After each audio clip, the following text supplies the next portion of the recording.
আমার দেখা অর্নামেন্টের দোকানে সব থেকে কিউট পুতুল এটি। তারপরে আমরা চলে গেছিলাম বেতের তৈরি জিনিসপত্রের দোকানে। বেতের তৈরি বিভিন্ন ধরনের জিনিসপত্র এবং আসবাব দেখতে অতুলনীয়, যেগুলোর ডিজাইন ছিল নিখুঁত, আর এগুলি অনেকটাই ইউনিক। দেখে মনে হচ্ছে কারিগরের হাতে নিখুঁত কাজে তৈরি হয়ে ফুটে উঠেছে এই চারুশিল্পগুলি।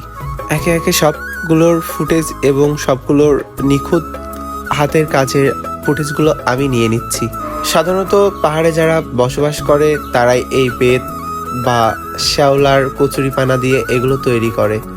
সত্যি বলতে এই যে তাদের হাতের তৈরি যে আসবাবগুলো ছিল, তার ভিতরে সব থেকে আকর্ষণীয় জিনিসের ভিতরে ছিল ব্যাগ, টুপি, ঝাঁপি, লাইটদানি আরো ইত্যাদি। তার খুব পাশে দেখলাম একটা বাবুল মামা বাবুল ফোলাচ্ছে। তো চলে গেলাম আমরা আবার একটি অর্নামেন্টের দোকানে। অর্নামেন্টের দোকানে গিয়ে দেখি অনেক ধরনের অর্নামেন্ট, কসমেটিক্স, বেবি ডল ইত্যাদি ঝুলছে মামার দোকানে। সত্যি কথা বলতে এগুলো ভিজিট করতে অনেক ভালো লাগে। তার থেকে সব থেকে আকর্ষণীয় ছিল এই কিউট ডলটি, যেটি আমার মন কেড়ে নেয় এই মেলার ভিতরে। তো আমরা একে একে সবগুলোর ফুটেজ নেওয়া শুরু করছিলাম কি কি অর্নামেন্ট আছে।